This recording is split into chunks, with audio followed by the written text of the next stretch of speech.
Hello, welcome to Tuesday's edition of Cracking the Cryptic, where very unusually I'm going to solve a puzzle that we've actually only received today. It came in overnight from Derek Neal, who's supplied a few puzzles and a few techniques to the channel over the last few months, including, of course, the slot machine technique.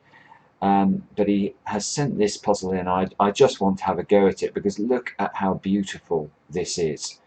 You can see there he called he says behold Excalibur, because look at this pattern in the grid here.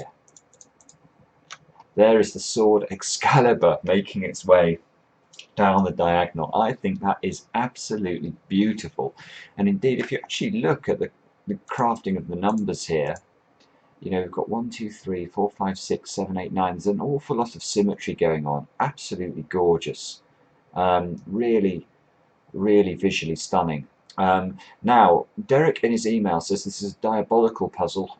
He's very proud of it, and he thinks it particularly suits my skill set, whatever that means. And thankfully, he says that if I solve it, I become the King of England, which, well, I hope is true. That would be extremely gratifying. So let's see. If you want to have a go, click on the link under the video. That'll take you to our software, and you can play the puzzle. Now, let's have a look at how to solve it.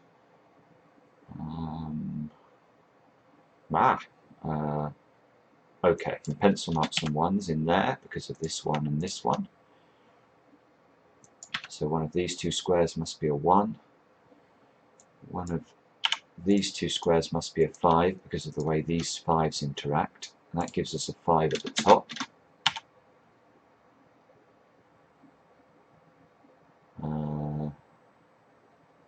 Sevens in one of those two squares. Let's check this column. 1, 4, 6. Aha, and that's got to be a 7. So that's just because we had 5 digits. We need a 1, 4, 6, and 7 to complete the column, and we have a 1, 4, and 6 already in row 5 there.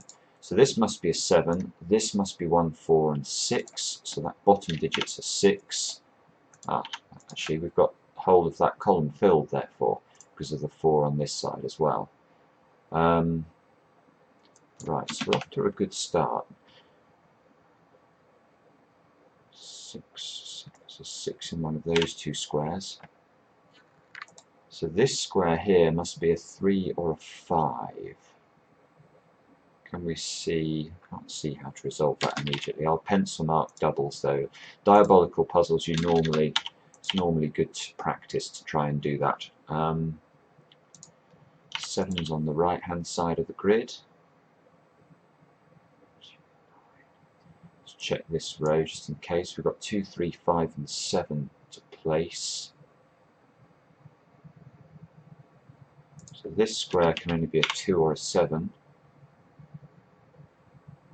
I'm not seeing much there. 9's in one of those two positions.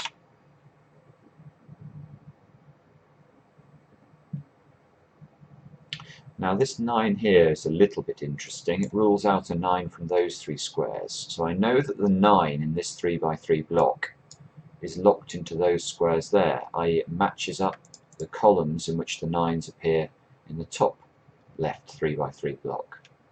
So when we look at column 3 now and ask where a 9 can go, can't go up here, can't go here, it's going to have to go in one of those 3 squares. So we're going to be able to pencil mark 9's into one of those 2 squares. This one obviously can't be a 9 because of the 9 on the right hand side of the grid.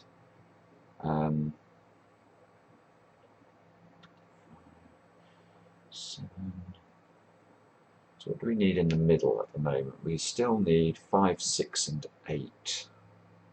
So this is a 6 or an 8. One of these 2 squares must be a 6.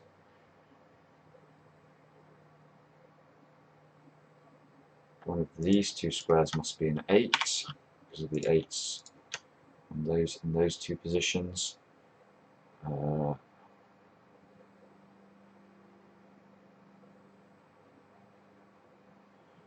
3's, 1's, 2's. twos maybe. These two twos, look. There must be a 2 in one of those squares. And therefore there must be a 2 either here or here. 6, 9.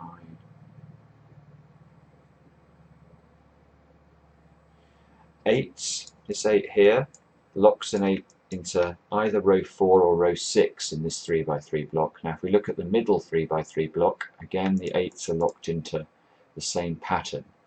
So there must be an 8 along there. It's going to be in one of those two squares. This 8 and this 8 interact on the top right 3x3 block, lock an 8 into those squares. So this is an 8 over on the right hand side. So now we need 2, 3 and 9 to complete. So this is a 2 or a 3. Bother. So that's a 2 or a 3. That's the best we've done there. Let's just check this column now. We need 3, 4, 5 and 6. 3, 4. So, 3, 4 and 6. Look at that. This square sees a 3, 4 and a 6. So that's a 5. Which means this is a 5. Which means this is now a 6, 8 pair in the middle. Let's put that in. And we still need 3, 4 and 6 to complete. So this is a 3 or a 6 down at the bottom. This is a 4 or a 6. And this is a 3 or a 4. Can we do anything clever with that? Well, you guys probably can. I'm not seeing it. No. Okay. Must be a 9 in one of those two squares. Again, that's just pencil marking with this 9 and this 9. Let's check this row now with the 6 and the 8 in the centre. We need 1, 2, 7 and 9. Well, that's no good at all, is it? We can get all of the squares down to 3 possibilities, but I don't really want to start pencil marking 3s. Oh look, 7s here. These 7s interact on the bottom box. Should have spotted that earlier. That gives us 7s in this square. That gives us a 2 here, therefore. So this, now that's got to be a 3. That's 3 and 5 here. 3 and 6. Must be a 3 up there. 2, 2. This must be a 2. Normal Sudoku rules, just these 2s here interacting.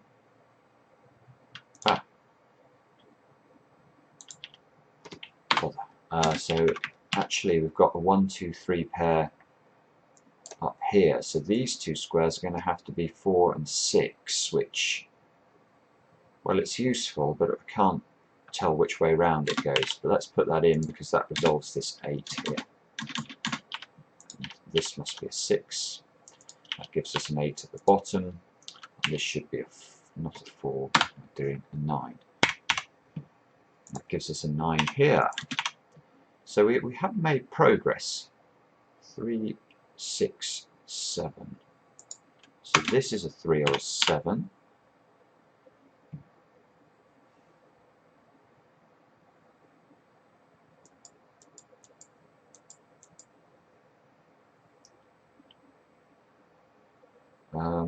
Let's check this column.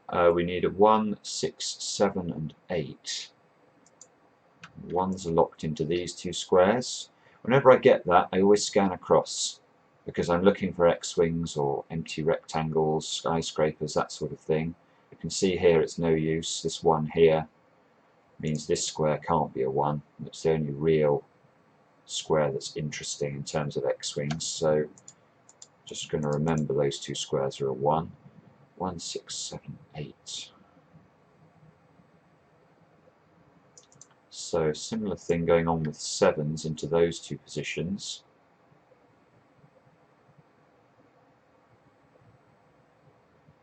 Again, I'm not seeing anything very clever there.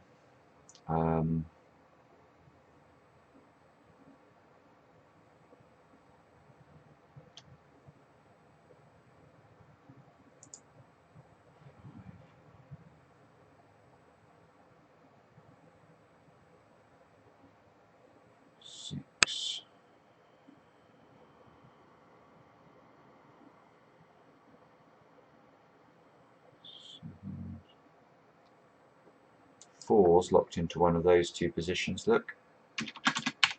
By these 4s here. Oh, okay, and now the 5s become more interesting. Because the 5s, if we look at how they interact on the top left block, I don't know quite where they go, but they go in those 3 squares. Now, normally I wouldn't pencil mark a number that can go into 3 squares, but I will here because it forms a triple with the 4 and the 9. So these squares are 4, 5 and 9 now. So I think the best thing to look at therefore is going to be the effect that has on these squares, which must now be 7, 6 and 8. So there's a 6 in one of these two positions, which means there's a 6 in one of those two positions. And there's an 8 in one of these squares as well. 6.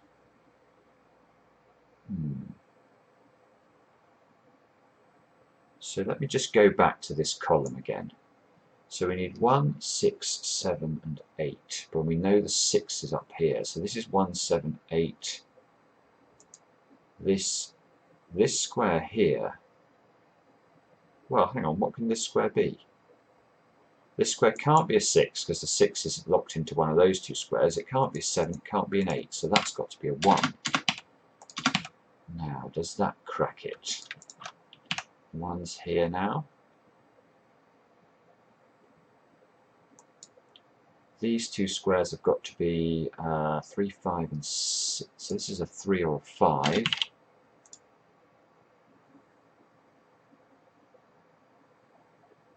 This square, that can be a 3, 6 or 7. 6.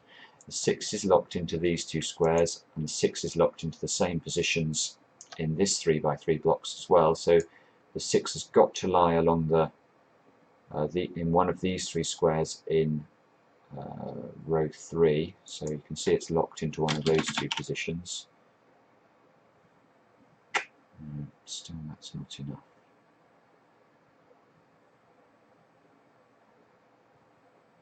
So the two numbers I'm interested in now, looking at this block, are the 3 and the 9, because both of them lock numbers, or they give me the opportunity to find empty rectangles. So the 9 here forces the 9 in this block into either one of these, or either row 4, pointing at this 9, or column 1. Now that's actually not going to do anything. Let's try the 3 instead. So the 3 can't be in these squares, so it's either in column 1 or it's in row 6 here. Well, that does give me, eliminates a 3 from this square, which might be useful. Let me just explain that more slowly, because there is a logical point there. So let's have a look at this. The 3 could be in column 1. Because of this 3 here, we know the 3 is in one of those 4 squares, and we can define these 4 squares into a binary situation, i.e. the 3 is either in column 1, in which case it looks at this square and would eliminate 3 from this square, or it is in row 6 in one of those 3 squares. Now if it's in either of these 2 squares, what happens? It comes across here and sees this square. Now if we look at column 9, there are only 2 positions the 3 can go into. So as soon as the 3 is in either of these squares, it will eliminate the 3 from this position and force it down into that square. So what we can say in effect is that either this square is a 3, eliminating a 3 from this square, or one of these 2 squares is a 3, eliminating a 3 from this square. So let's just think about that. So that means this square is a 6 or a 7, which is precisely no use at all. Ah, bobbins. 3.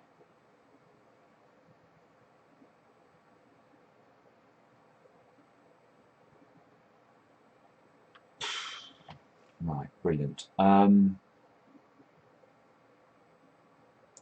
have a look along here. We need 1, 3, 4, 7 and 8. So this square is quite restricted. That's going to only be a 7 or an 8.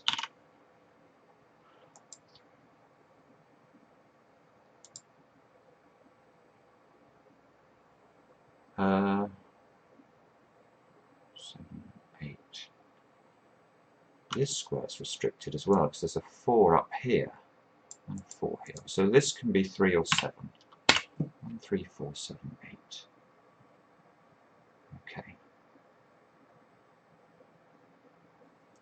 Right, okay, let's just, hang on, let's just have a look at this. These squares.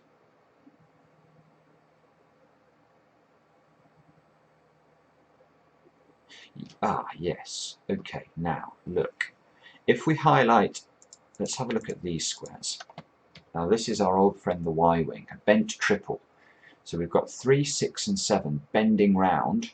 Now they're not all in the same row, you'll obviously note that, they're not in the same column. So you might say, well, what logic can they possibly bring to bear? Well, if we think about this square, which has 2 alternatives, let's think about if it's a 6. If this square is a 6 in the finished solution, this square will be a 3. Now the only other state of existence in the world would be if this was a 7 in the finished solution.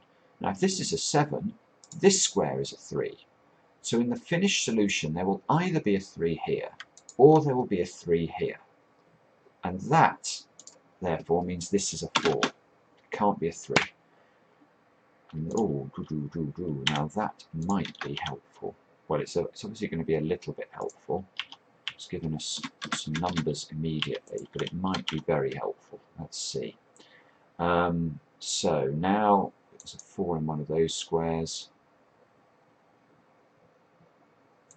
3 here means this must be a 7, which means this is a 6.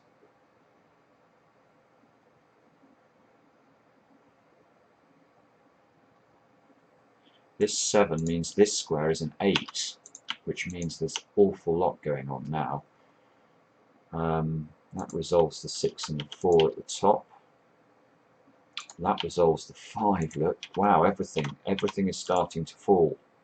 So that was probably the trick that we needed to find to finish the puzzle. That's an 8 now, just unwinding pencil marks.